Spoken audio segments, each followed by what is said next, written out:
Hello friends, welcome to பிளி cinemas. இன்னைக்கு நம்ம தமிழ் டப்பிங்ல நெட்ஃபிளிக்ஸ்ல ரிலீஸ் ஆயிருக்க மேரி படம் எப்படி இருக்குன்னு பார்க்க போறோம். வாங்க வீடியோக்குள்ள போகலாம். இந்த படம் பத்தின 2024 ரிலீஸ் ஆயிருக்க ஒரு த்ரில்லர் ஜானர் படம். இந்த படத்தை டிஜே கரூஸ் டைரக்ஷன் பண்ணிருக்காங்க. இதுல ஆண்டனி நெவோகோஹன், ஹில்லா மற்றும் பலர் நடிச்சிருக்காங்க. இப்போ இந்த படம் எப்படி இருக்கு பார்க்கலாமா வேணாமா, யாரெல்லாம் பார்க்கலாம் அப்படின்றத இந்த வீடியோல தெளிவா பார்க்கலாம். இப்போ இந்த படத்தோட கதையை பத்தி பார்க்கலாம். இந்த கதையை பார்த்தீங்கன்னா நம்ம ஜீசஸோட அம்மாவை பத்தின கதை தான். இந்த படத்துல பார்த்தீங்கன்னா மேரி ஒருத்தவங்களை லவ் பண்றாங்க. அது வீட்டுக்கு தெரிஞ்சு அது பல பிரச்சனைகள் ஆகுது. ஒரு கட்டத்துல அவங்க பிரெக்னென்ட்டும் ஆகுறாங்க. இந்த விஷயம் பாத்தீங்கன்னா ஊருக்குள்ள தெரிய வருது. அது அந்த நாட்டோட ராஜாக்கும் தெரிய வருது. அந்த ராஜாக்கு பாத்தீங்கன்னா பதவி ஆசை ரொம்ப அதிகம். அதனால அவங்க இதை எப்படியா தடுக்கணும்னு பாக்குறாங்க. ஆனா அந்த குழந்தையும் பிறந்துருது. பிறந்ததுக்கு அப்புறமும் அந்த குழந்தையால நமக்கு பல பிரச்சனைகள் வரும் அப்படின்றதுனால கொல்ல பாக்குறாரு. இதுக்காக அந்த குழந்தையை அவங்க மறைக்க பாக்குறாங்க. அதுக்கப்புறம் இந்த படத்துல என்னென்ன சுவாரஸ்யமான சம்பவம் நடக்குது அப்படின்றது தான் இந்த படத்தோட மொத்த கதையே. இப்போ இந்த படத்தோட பாசிட்டிவ் நெகட்டிவ் பத்தி பார்க்கலாம். பாசிட்டிவ், தமிழ் டப்பிங் ரொம்ப நீட்டா லிப்சிங் கூட பண்ணி கொடுத்திருக்காங்க. ஸ்டோரி பிளாட்டும் பாத்தீங்கன்னா ஒரு இன்ட்ரெஸ்டிங்கான ஸ்டோரி பிளாட் தான். எல்லாருமே தெரிஞ்சுக்க வேண்டிய ஒரு ஸ்டோரி பிளாட் தான். அதை பெர்ஃபார்மன்ஸ்ல படத்துல நடிச்சிருக்க எல்லாருமே சூப்பரான பெர்ஃபார்மன்ஸ் கொடுத்துறாங்க. குறிப்பா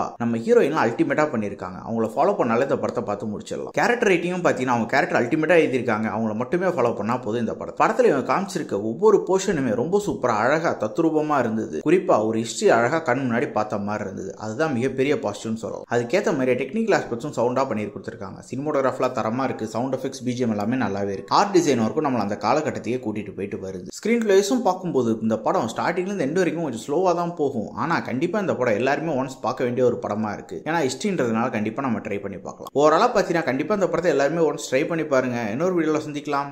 தேங்க்யூ.